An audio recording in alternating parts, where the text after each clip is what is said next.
जय श्री राम बच्चों।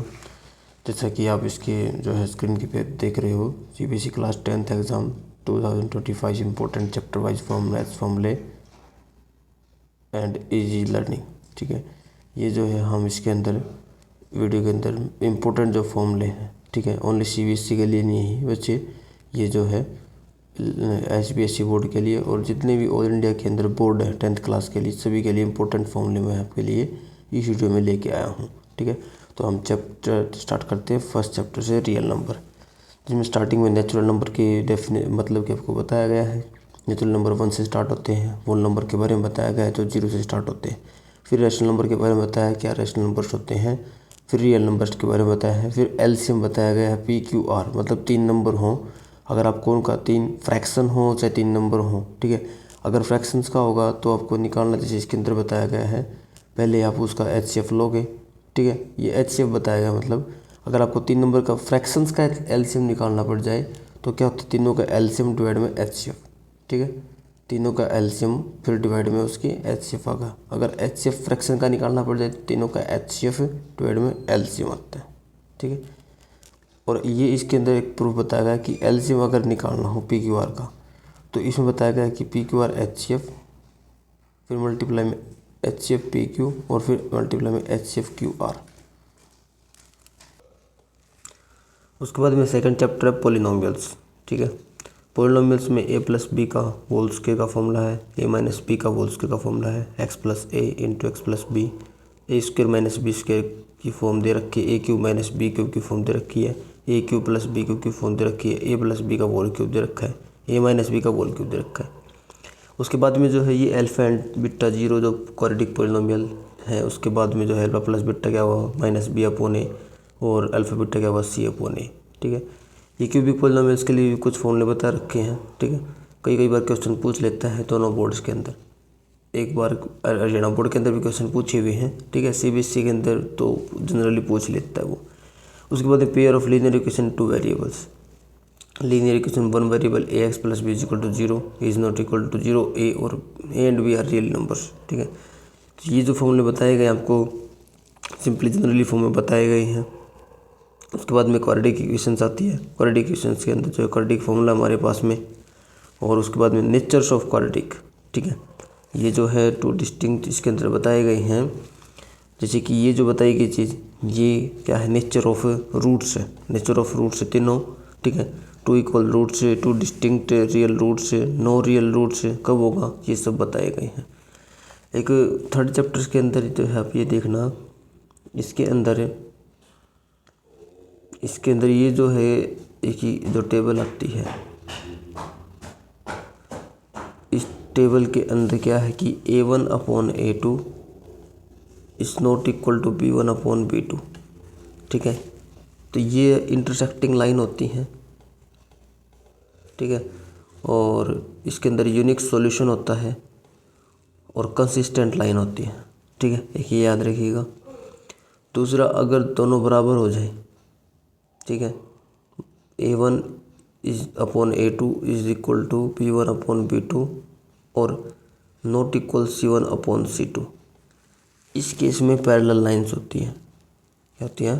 Parallel lines होती हैं और नो सॉल्यूशन होता है। ठीक है, और इनकंसिस्टेंट लाइन होती है। क्या होती है? Inconsistent line. तीसरा क्या आता है? तीसरा आता है a1/a2 is equal to b1/b2 is equal to c1/c2। तो इस केस में क्या होगा बच्चे? इस केस के अंदर ये होगा कि इनफाइनाइटली मैनी सॉल्यूशंस होंगे, इनफाइनाइटली मैनी सॉल्यूशंस होंगे। ठीक है, और लाइन जो होंगी वो कोइंसिडेंट होंगी, मतलब कि लाइन के ऊपर लाइन होगी। ठीक है, और कंसिस्टेंट होंगी फिर वो लाइन सॉल्यूशंस। ठीक है, तो इसके अंदर ये भी थर्ड चैप्टर के अंदर ये याद रखना तीनों। और उसके बाद नेक्स्ट है अर्थमेटिक प्रोग्रेशंस के अंदर AP का फॉर्मूला है nth टर्म, और उसके बाद में SN का है। ठीक है, और ये L को हम लास्ट टर्म भी बोल देते हैं। ठीक है, AN जिसको बोलते हैं, ऊपर nth टर्म जो निकाला है उसने। ठीक है, ये जो है सम ऑफ ऑल टर्म, मतलब L के साथ में ये फॉर्मूला दिया गया है आपको। ठीक है, और इस एन को ही ए एन जो है हमारे पास में ए एन को ही हम एल बोल देते हैं, ये लास्ट टर्म होती है। ठीक है, 6 चैप्टर्स के अंदर ट्राइंगल्स एरिया ऑफ, ठीक है, area of triangle half base into height होता है। एरिया ऑफ आइसोस्केल triangle 1/4 base into √4a² minus b² होता है। Area of right triangles area जो हाफ बेस इंटू हाइट होता है। इक्विलेटरल ट्राइंगल का √3/4 इंटू साइड स्क्वायर होता है।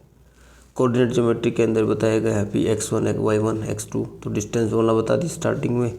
ठीक है, और डिस्टेंस फॉर्मूला स्टार्टिंग के अंदर बताया उसने, उसके बाद में जो है डिस्टेंस फ्रॉम ओरिजिन बता दिया, उसके बाद में ये सेक्शन फॉर्मूला बता दिया और ये मिड पॉइंट फॉर्मूला बता दिया। ठीक है, x1 + x2 में 2 और y1 + y2 में 2। उसके बाद में 8 चैप्टर है। साइन ए जो होता है परपेंडिकुलर अपॉन हाइपोटेन्यूस होता है। ठीक है, और ये जो होता है base upon hypotenuse. tan A जो होता है perpendicular upon base, cot A base upon perpendicular, cosecant A hypotenuse upon perpendicular, secant hypotenuse upon base. tan A होता है sine upon cos A, cot A cos upon में sine A, cosecant A 1 upon sine A, secant A 1 upon में cos ए। उसके बाद में table आती है हमारी some application of trigonometry sin 90 - थीटा। ठीक है, ये वाले आप जो है 6 के 6 आइडेंटिटी यूज कर सकते हो और 8 चैप्टर में भी ये जो है आइडेंटिटी यूज हो सकती है। सर्कल्स में radius of circles, circumference of circle 2πr, area of circle πr², area of sector of circle θ/360 × πr² और θ/360 × 2πr, length of a arc. Area related to circles, tangent to a circles equation x² + y² = a² होता है। ठीक है, ये बस इसमें ऊपर लबाड़ा याद रखना। एरिया ऑफ जो सेगमेंट ऑफ सर्कल है, एरिया ऑफ जो सेगमेंट ऑफ सर्कल है, area of corresponding sector minus में एरिया ऑफ कोरस्पोंडिंग ट्राइंगल। ठीक है, ये याद रखना इसके अंदर। ये जो नीचे वाला इक्वेशन है ये थोड़ा अपर लेवल किया। सरफेस एरिया वॉल्यूम से, ठीक है, तो सभी के सरफेस एरिया वॉल्यूम आपको बताए गए हैं। सिलेंडर का है, कोन का है, क्यूब का है, क्यूबॉइड का है, स्फीयर का है। उसके बाद 13 चैप्टर था स्टैटिस्टिक्स में से मीन डायरेक्ट मेथड बताया गया आपको। Summation of FI/XI, summation of FI, assumed mean method बताया गया है। Summation of FI DI, summation of FI plus में A होगा। DI कैसे निकाला जाता है वो बताया गया है। स्टेप डेविएशन मेथड है। उसके बाद में मोड ऑफ ग्रुप डेटा है, मोड बताया गया। उसके बाद में मीडियन बताया गया, मीडियन ऑफ ग्रुप डेटा। ठीक है, प्रोबेबिलिटी के बारे में आता है। उसके बाद में जो थ्योरेटिकल प्रोबेबिलिटी बताई गई है और प्रोबेबिलिटी के बारे में बताया गया श्योर इवेंट्स। ठीक है, probability number of favourable outcome divide by total outcome होते हैं और प्रोबेबिलिटी ऑफ इम्पॉसिबल इवेंट की 0 होती है, श्योर इवेंट की 1 होती है, सर्टेन इवेंट की 1 होती है। ठीक है, ये प्रोबेबिलिटी की रेंज बताई गई है लास्ट में आपको। ये जो प्रोबेबिलिटी की रेंज होगी 0 से 1 होगी। तो आज के लिए इतना ही बच्चे इस वीडियो में। ये वीडियो को काफ़ी पसंद आई होगी। ठीक है, तो आज के लिए इतना ही। धन्यवाद।